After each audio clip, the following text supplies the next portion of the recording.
मैं रविश कुमार। चुनाव के समय कई बयानों का कोई ओर छोर नहीं होता है। लोग पूछ रहे हैं आटा महंगा है, प्रधानमंत्री कहते हैं डाटा सस्ता है।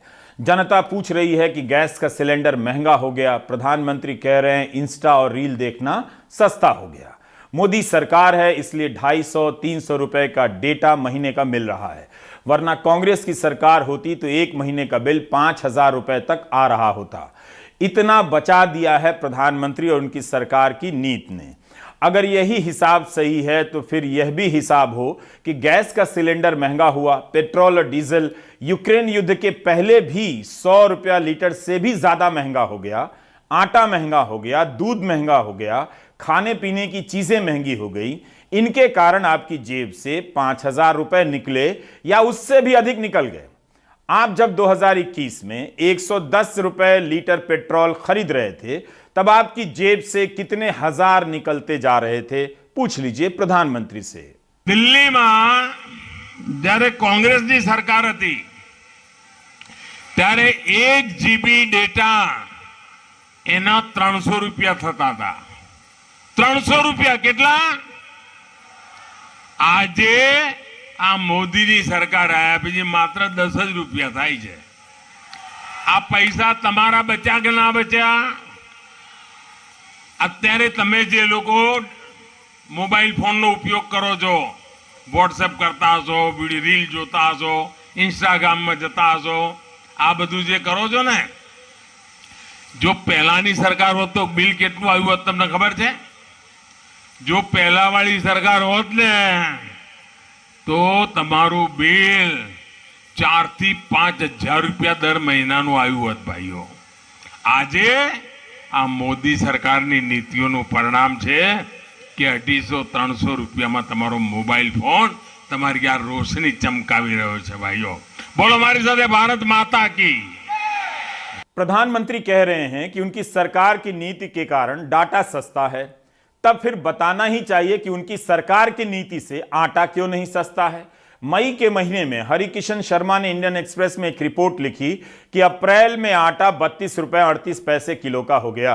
जनवरी 2010 के बाद सबसे अधिक रेट, 12 साल में आटा सबसे महंगा, और प्रधानमंत्री बता रहे हैं कि डेटा सस्ता हो गया है। प्रधानमंत्री भूल गए कि आटा जब महंगा होने लगा था तब जून 2022 में गेहूं के निर्यात पर रोक लगाई गई थी ताकि कीमतों को स्थिर किया जा सके। महंगाई को लेकर प्रधानमंत्री का यह बयान कोई साधारण बयान नहीं है, बल्कि 2 साल के दौरान महंगाई को लेकर जब भी मुद्दा उठा, सवाल उठे, प्रधानमंत्री ज्यादातर समय खामोश ही रहे। अपने इस बयान में प्रधानमंत्री कहते हैं कि आप इंस्टा देख पा रहे हैं, रील देख पा रहे हैं क्योंकि डेटा सस्ता है। तो आप यही देख लीजिए कि आप इंस्टा और रील देखने की कितनी बड़ी कीमत चुका रहे हैं।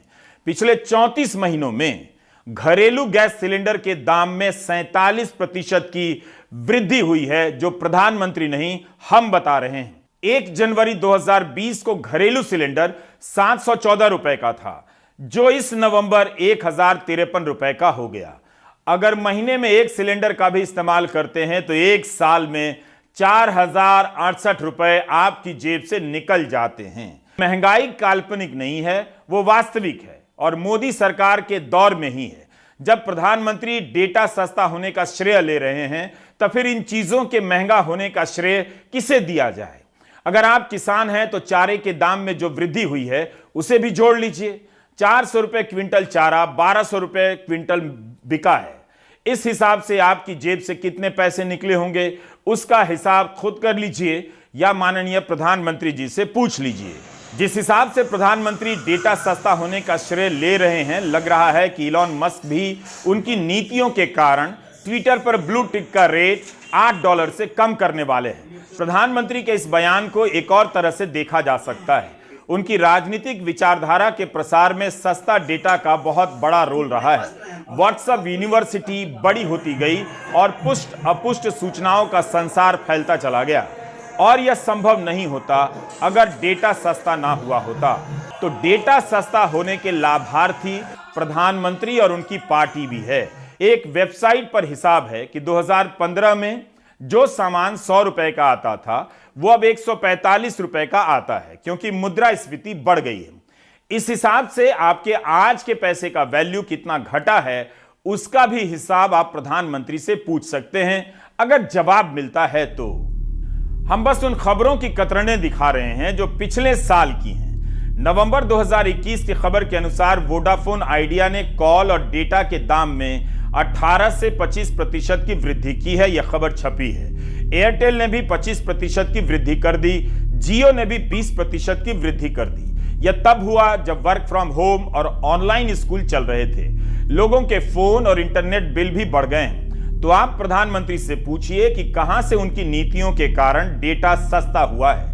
हिंदू में खबर छपी है, पुरानी खबर है कि धारवाड़ में डेटा महंगा होने के खिलाफ प्रदर्शन भी हुए हैं। 2014 के पहले टेलीकॉम सेक्टर में कितनों को रोजगार मिलता था और अब कितनों को मिल रहा है, इसका भी अध्ययन करना चाहिए, प्रधानमंत्री को बता देना चाहिए। क्यों टेलीकॉम सेक्टर में 2-3 ही मुख्य खिलाड़ी रह गए हैं। वोडाफोन आइडिया, बीएसएनएल की हालत खस्ता लगती है। बीएसएनएल जिसकी पहुंच गांव-गांव में हुआ करती थी और लोग इसकी सेवा से खुश नजर आते थे, उसे लेकर कई बार आंदोलन हो चुके हैं कि नीतियों में भेदभाव के कारण ही बीएसएनएल की हालत खस्ता हुई है। आप ऐसे बचकाने आर्ग्यूमेंट्स क्या देते हो कि मैं डेटा दे दूंगा। लोग आपसे आटा मांग रहे हैं, आप डेटा की बात कर रहे हैं और डेटा की बात में आर्ग्यूमेंट दे रहे हैं कि मैंने सस्ता कर दिया। अरे टेक्नोलॉजी जब रिवोल्यूशनाइज हुई है, टेक्नोलॉजी जब बढ़ी है तो डेटा सस्ता हुआ है। अगर कंपेयर करना है तो 2003 और 2014 का भी कीजिए। मैं आपको विश्वास दिलाता हूं कि 2014 की तुलना में जो आज आप कंपैरिजन कर रहे हो उससे कम डेटा की कीमत उस समय हुई थी। एक वेबसाइट है cable.co.uk। इस वेबसाइट पर जो डेटा है उसके अनुसार एशिया के कई देश हैं जहां 1 GB गीगाबाइट डेटा $1 से कम का है। भारत, नेपाल, बांग्लादेश, पाकिस्तान में 1 GB का डेटा आधे डॉलर से भी कम का है। इसके अनुसार सस्ता डेटा देने के मामले में दुनिया में भारत का स्थान 5वां है। सबसे सस्ता डेटा इजराइल में मिलता है, उसके बाद इटली का स्थान आता है। दक्षिण कोरिया में 1 GB डेटा $12 का है, तब भी यह 984 रुपए के करीब होता है। स्विट्जरलैंड में भी डेटा महंगा है, 1 GB डेटा $7 का आता है, यानी 572 रुपए का। अमेरिका और कनाडा में करीब 408 रुपए का पड़ेगा। लेकिन ऐसी खबरें व्हाट्सएप यूनिवर्सिटी में नहीं घुमाई जाती हैं जो आप स्क्रीन पर देख रहे हैं, जिससे पता चले कि पिछले 5 साल में 10 लाख करोड़ रुपए के लोन बट्टे खाते में डाल दिए गए। यह वो पैसा है जिसे कर्ज के तौर पर लिया गया और कॉरपोरेट नहीं चुका सका, जिसके चुकाए जाने की संभावनाएं बहुत कम होती हैं। इसलिए बैंक राइट ऑफ यानी बट्टे खाते में डाल देते हैं ताकि बार बार यह राशि एनपीए के खाते में ना दिखे। जॉर्ज मैथ्यू ने आरटीआई के जरिए भारतीय रिजर्व बैंक से इस बारे में जानकारी मांगी। बहुत मेहनत से लिखी गई इस रिपोर्ट से पता चलता है कि 5 सालों में 10 लाख करोड़ रुपए बट्टे खाते में डाले गए ताकि इनकी वसूली अलग से होती रहे। इस 10 लाख करोड़ में से केवल 13% की वापसी हो पाई है। 1,32,000 करोड़ से अधिक की ही वसूली हुई है। रिजर्व बैंक ने आरटीआई में यह नहीं बताया कि किन लोगों ने किन कंपनियों के लोन बट्टे खाते में डाले गए हैं, उनका राइट ऑफ किया गया है। इन लेनदारों के नाम क्यों नहीं बताए जाते हैं? आम दर्शकों को समझना होगा कि बैंकों का एनपीए कम इसलिए लग रहा है क्योंकि लोन ना चुकाने पर उस राशि को एक अलग खाते में डाल दिया गया है। एनपीए की राशि और राइट ऑफ यानी बट्टे खाते में डाली गई राशि अलग होती है। एनपीए का हर पैसा बट्टे खाते में नहीं डाला जाता है। इसे आप इस तरह से देखिए। इस साल जुलाई में लोकसभा में सरकार ने बताया कि सभी अनुसूचित कमर्शियल बैंकों ने पिछले 8 वर्षों में एनपीए हो चुके लोन में से 8,60,000 करोड़ से अधिक का लोन रिकवर किया है, वापस लिया है। एक्सप्रेस की रिपोर्ट कहती है कि बट्टे खाते में जो पैसा डाला गया है उसकी वसूली बहुत ही कम है। ऐसा है कि पिछले 10 साल में तो 13 लाख करोड़ रुपए से ज्यादा माफ किया गया है और अभी पिछले 5 साल में 10 लाख करोड़ रुपए से ज्यादा माफ किया गया है ना। तो यानी जो माफ किया गया पहले 5 साल में वो था 3 लाख करोड़ रुपए के ऊपर और अभी 10 लाख करोड़ रुपए का ऊपर। यानी कि जो एनपीए का माफ करने का जो वो दौर है वो ज़्यादा तेज़ हो गया है पिछले 5 साल में। यानी कि अभी 2022 में हम हैं तो 2017 के बाद वो ज़्यादा तेज़ हुआ है। तो इतना तो हम बता सकते हैं अब सवाल ये उठता है कि इसका असर क्या है। जो एनपीए को हम राइट ऑफ करते हैं, क्योंकि सिर्फ 1 लाख करोड़ से ऊपर का ही जब वापस आया है, 8.5 लाख करोड़ रुपया नहीं आया है वापस, तो इसका मतलब है कि वो जो बैंक का लॉस हो गया, क्योंकि वो जब राइट ऑफ करते हैं तो उसको फिर जो लॉस में दिखा देते हैं। तो इससे हमारा जो पब्लिक सेक्टर बैंक है, जहाँ पे कि एनपीए ज़्यादा है, उसका लॉस ज़्यादा हो गया। अब जब उसका लॉस ज़्यादा हो जाएगा तो वो फिर उसके जब परेशानी में आ जाएगा बैंक, उसका जो मार्केट कैपिटलाइजेशन है वो कम हो जाएगा, उसका जो सर्विसेज देगा वो कम हो जाएगा, क्योंकि वो लोगों को हायर कम करेगा। फिर जो गैप होता है जिस उस पे वो इंटरेस्ट पे लेता है पब्लिक से और जिस पे वो इंटरेस्ट पे देता है बिजनेस को, वो गैप बढ़ जाता है। तो उससे पब्लिक को भी नुकसान होता है और जो बोरो कर रहा है पैसा उसको भी नुकसान होता है कि जो उसका वो जो गैप है। अगर बैंक में इतना एनपीए नहीं होगा तो फिर ये जो गैप है वो कम होगा, तो जब बिजनेस वाले को लोन कम इंटरेस्ट पे मिल सकता है थोड़ा, और जो पब्लिक है उसको ज़्यादा इंटरेस्ट का रिटर्न मिल सकता है। तो ये कई तरह के लॉसेज हैं जिसकी वजह से पब्लिक सेक्टर का रेपुटेशन भी खराब हो जाती है। और हम देखते हैं कि जैसे एचडीएफसी है, जैसे आईसीआईसीआई है, जो स्टेट बैंक ऑफ इंडिया से बहुत छोटे हैं, लेकिन उनका जो मार्केट कैप है वो स्टेट बैंक ऑफ इंडिया से बहुत ज़्यादा है। तो उससे मार्केट पे भी असर पड़ता है, सरकार के ऊपर भी असर पड़ता है, पब्लिक के ऊपर भी असर पड़ता है, और प्रेशर बढ़ जाता है कि देखो पब्लिक सेक्टर तो इतना जो कामयाब नहीं है, उसको प्राइवेटाइज करना चाहिए वगैरह वगैरह। आज के ही लाइव मिंट अखबार में खबर है कि इस साल जनवरी से लेकर अब तक स्टार्टअप सेक्टर में 20,000 लोग नौकरी से निकाल दिए गए हैं। गुजरात के चुनाव प्रचार में प्रधानमंत्री ने कहा कि युवा नौकरी नहीं चाहता, स्टार्टअप करना चाहता है।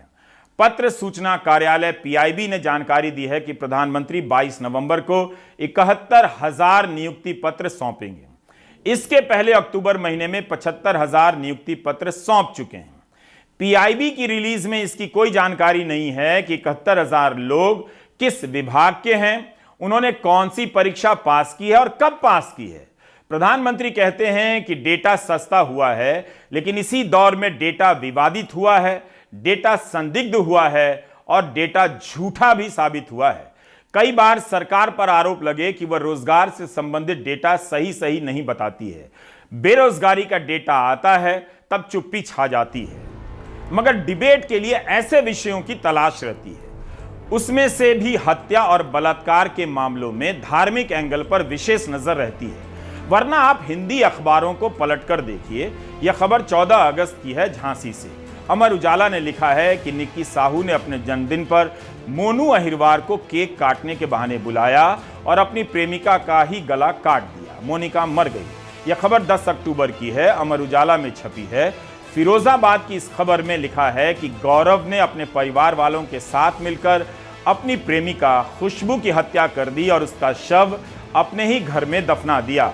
2 साल बाद यह मामला सामने आया। यह खबर उत्तराखंड के काशीपुर की है, 1 सितंबर की, और अमर उजाला में ही छपी है। प्रेमिका की शादी की बात सुनी तो प्रेमी ने मां और बेटी दोनों की हत्या कर दी। अब यह खबर यूपी के बागपत की है, 9 नवंबर के अमर उजाला में छपी है। आरिफ और महजबी में प्यार था, दोनों ने शादी की और भाग गए। महजबी के भाई मुरसलिन ने ही दोनों की हत्या कर दी। यह खबर इसी 4 अगस्त की है, इसी साल की, अमर उजाला में छपी है। हरदोई जिले का दीपक पूजा से प्यार करता था, दोनों घर से भागकर साथ रहने लगे। जब दीपक पूजा को लेकर घर लौटा तो पूजा के पिता ने दीपक को गोली मार दी, दीपक मर गया। यह खबर भी कानपुर के पास की है, अमर उजाला में मार्च के महीने में छपी है। सोनश्री का फोन व्यस्त था। जितेंद्र सोनश्री से प्यार करता था, उसे लगा कि सोनश्री का किसी और से चक्कर है, उसने अपनी प्रेमिका की ही हत्या कर दी और जंगल में शव फेंक दिया।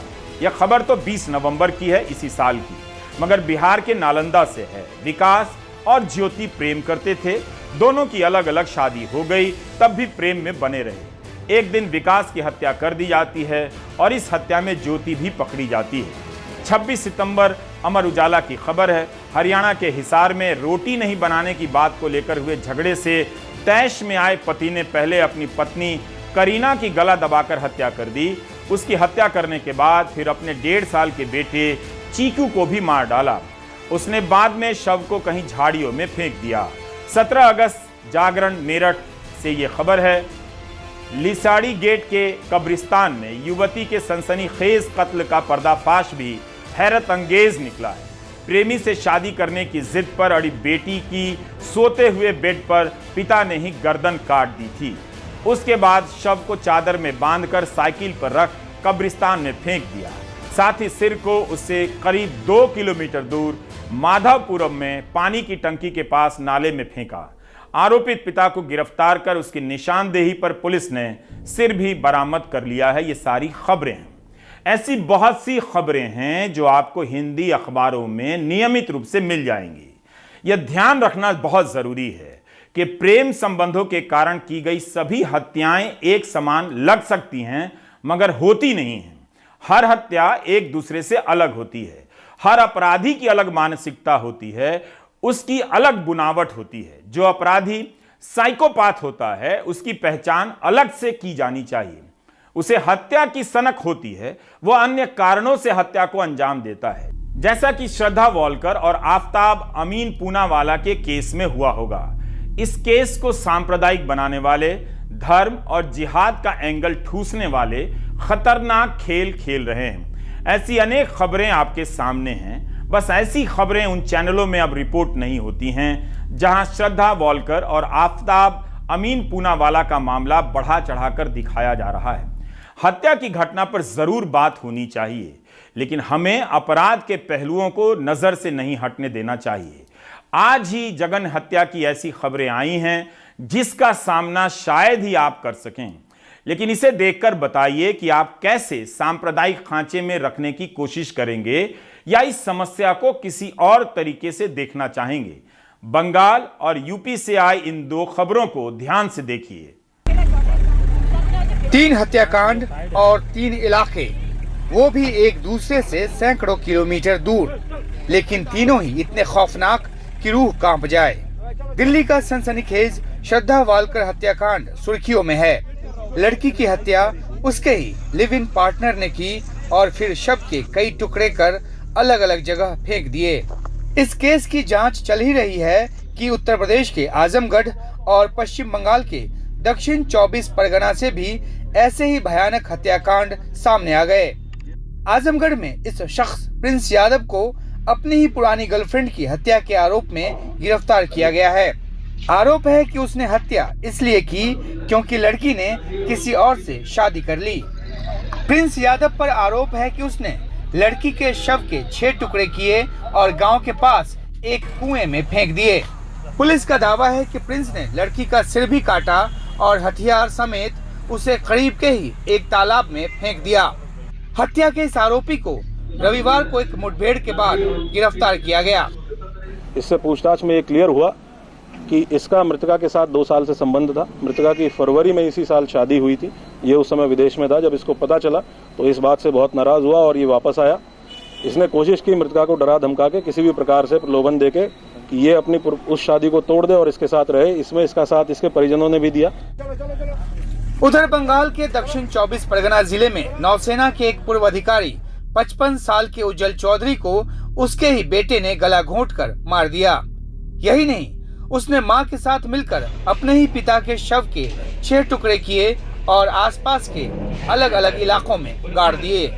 पुलिस सूत्रों के मुताबिक मां और बेटे ने कहा कि उज्जवल चौधरी नशे का आदी था और उनके साथ मारपीट किया करता था। बेटे के इम्तिहान की फीस को लेकर हुए झगड़े के बाद उन्होंने उसे मार दिया। Animal was dragging that body. एक जानवर शव को खींच रहा था। हमें यकीन नहीं हुआ कि ये कोई शव होगा, क्योंकि हमारे आसपास पहले कभी ऐसा कोई वाकया नहीं हुआ था। इसलिए हम पास गए और देखा कि वो एक आदमी का शव था जिसने लाल रंग की टी-शर्ट पहनी हुई थी। Immediately we called the police. Delhi में श्रद्धा वालकर का हत्याकांड और पश्चिम बंगाल के बारुईपुर में जो मर्डर हुआ है, दोनों मर्डर के बाद बॉडी को अलग अलग टुकड़े करके अलग अलग जगह पे फेंका गया। बारुईपुर में पुलिस की तहकीकात अब इस बात पर है कि आरोपी मां बेटे को बॉडी को अलग अलग टुकड़े कर कर अलग अलग जगहों पे फेंकने का आइडिया कहां से मिला। उत्तर प्रदेश के मथुरा में ही एक और भयानक हत्याकांड सामने आया। 22 साल की एक महिला के लापता होने के 4 दिन बाद उसका शव दिल्ली आगरा यमुना एक्सप्रेसवे के करीब लाल रंग के एक सूटकेस में मिला।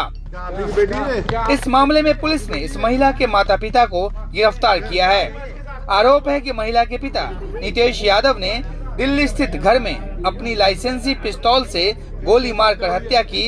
इसके बाद पत्नी की मदद से शव को एक सूटकेस में डाला और एक्सप्रेसवे के किनारे फेंक दिया।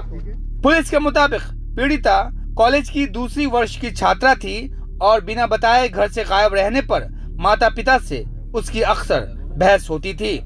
साधारण पृष्ठभूमि के परिवारों में ऐसे भयानक हत्याकांड बता रहे हैं कि समाज में कुछ तो गड़बड़ हो रहा है। जो विवाद सामान्य बातचीत से सुलझाए जा सकते थे वो ऐसे भयानक अंजाम तक पहुंच रहे हैं कि किसी की भी रूह कांप जाए। दक्षिण 24 परगना से सौरभ गुप्ता के साथ आजमगढ़ से आलोक पांडे की रिपोर्ट, एनडीटीवी इंडिया। 4 दिन पहले की खबर है, नवभारत टाइम्स में छपी है। हरियाणा के करनाल में रविंद्र नाम का एक युवक रेणु नाम की अपनी प्रेमिका को बुलाकर मार देता है। उसके शव को बोरी में भरकर नाले में फेंक देता है। अमर उजाला की एक और खबर है 5 दिन पहले की। उज़मा परवीन जिससे प्रेम करना चाहती थी उसी से शादी करना चाहती थी। जिशान ने कथित रूप से उसे बदनाम करने की कोशिश की, उसका वीडियो बनाकर वायरल कर दिया और बाद में अपने ही परिवार के साथ मिलकर उज़मा की हत्या कर दी। आफ्ताब अमीन पूनावाला और श्रद्धा वॉलकर के केस को लव जिहाद से लेकर क्या क्या नहीं बताया जा रहा है। उन्हीं के द्वारा ऐसा किया जा रहा है जो इस बात पर चुप रहे कि स्वतंत्रता दिवस के दिन बिल्किस बानो के साथ बलात्कार करने वाले, उसके परिजनों की हत्या करने वाले दोषियों को समय से पहले रिहा किया गया। तब उन्हें माला क्यों पहनाई गई और तिलक क्यों लगाया गया। श्रद्धा वॉलकर की जघन्य हत्या को लेकर राजनीतिक अवसर ढूंढने वाले अपनी आदत से बाज नहीं आएंगे, लेकिन आप अपने आसपास के समाज में नजर घुमाकर देख लीजिए कि प्रेम करने के कारण बेटियां बाप के हाथों मार दी जाती हैं, प्रेम संबंधों में प्रेमिकाएं मार दी जाती हैं। आफ्ताब अमीन पूनावाला का कोई एक चेहरा नहीं हो सकता। बहुत सारे आफ्ताब अमीन पूनावाला बाप, भाई, दोस्त, प्रेमी, पति बनकर लड़कियों की हत्या कर रहे हैं। इसे धर्म के एंगल से मत देखिए। हमारे समाज में स्त्री के प्रति हिंसा एक सच्चाई है, हर धर्म में है, हर जाति में है। भारत में 3 में से 1 महिला अपने ही परिचित की हिंसा झेल चुकी है, उसकी शिकार है। यह राष्ट्रीय फैमिली सर्वे का डेटा है। श्रद्धा वॉलकर हत्याकांड के आरोपी आफ्ताब अमीन पूनावाला का नार्को टेस्ट मंगलवार तक होना था, लेकिन अब इस टेस्ट में कुछ दिन और लग सकते हैं, क्योंकि नार्को टेस्ट के पहले पॉलीग्राफ और कुछ साइकोलॉजिकल टेस्ट कराने होंगे। पॉलीग्राफ टेस्ट के पहले अदालत और आरोपी दोनों की परमिशन लेनी होगी। पॉलीग्राफ टेस्ट के लिए अभी कंसेंट रिक्वायरमेंट होती है, तो कोर्ट ने जो सिर्फ नार्को टेस्ट के लिए उसकी कंसेंट ली थी, तो आज शायद पॉलीग्राफ टेस्ट के लिए भी कंसेंट ली जाएगी, उसके बाद ही पॉलीग्राफ टेस्ट होगा। तो कितना समय लग सकता है अभी? तो जैसे अगर उनको कंसेंट मिल जाती है आजकल में, तो विद इन 10 डेज हम उसको पॉलीग्राफ भी का भी हो जाएगा और नार्को भी कर देंगे, प्रोवाइडेड दैट उसकी मेडिकल फिटनेस अगर ठीक है तो। आफ्ताब पूनावाला बार बार बयान बदल रहा है। श्रद्धा के शव के कई टुकड़े, उसका मोबाइल फोन और कपड़े बरामद नहीं हुए हैं, इसलिए पुलिस नार्को टेस्ट करवा रही है। हालांकि अदालत में सबूत के तौर पर ये मान्य नहीं है। नार्को टेस्ट जो होता है एक इन्वेजिव टेक्निक है, जिसके अंदर हम सब्जेक्ट को जो है एनेस्थीसिया देके उसको एक ट्रांस स्टेट में लेके जाते हैं। ट्रांस स्टेट में ले जाने के बाद जो भी उस क्राइम से रिलेटेड जो भी वो इन्फॉर्मेशन कन्फाइंड कर रहा होता है, तो वो उसको रिवील करने के लिए नार्को टेस्ट किया जाता है। इसमें जैसा कि पुलिस साहब ने बताया कि उसको सबकॉन्शियस किया जाता है, जो भी क्रिमिनल होते हैं या एक्यूज होते हैं, सब कॉन्शियस में ऐसा माना जाता है कि जो भी क्वेश्चन हम उससे करेंगे वो उसका जवाब सच ही देगा, क्योंकि उसमें मैनिपुलेशन करने की क्षमता कम रह जाएगी। वहीं फॉरेंसिक एक्सपर्ट का कहना है कि मौकाए वारदात की फॉरेंसिक जांच कर ली गई है। अब आगे जो सबूत मिले हैं उनकी लैब में वैज्ञानिक जांच होगी। हमारे एक्सपर्ट बहुत ही स्पेशलिस्ट गए हुए थे और उन्होंने काफ़ी सर्चिंग के बाद उसको आइडेंटिफाई किया, और जो भी चीज़ें वहाँ पे जो भी क्लूज मिले उनको उन्होंने आईओ को हैंडओवर कर दिया है, और निश्चित तौर पे वो हमारी लेबोरेटरी में आएंगे और लेबोरेटरी उसको फर्दर एग्जामिन करेगी। ब्लड सैंपल मिले थे वहाँ से? ये देखिए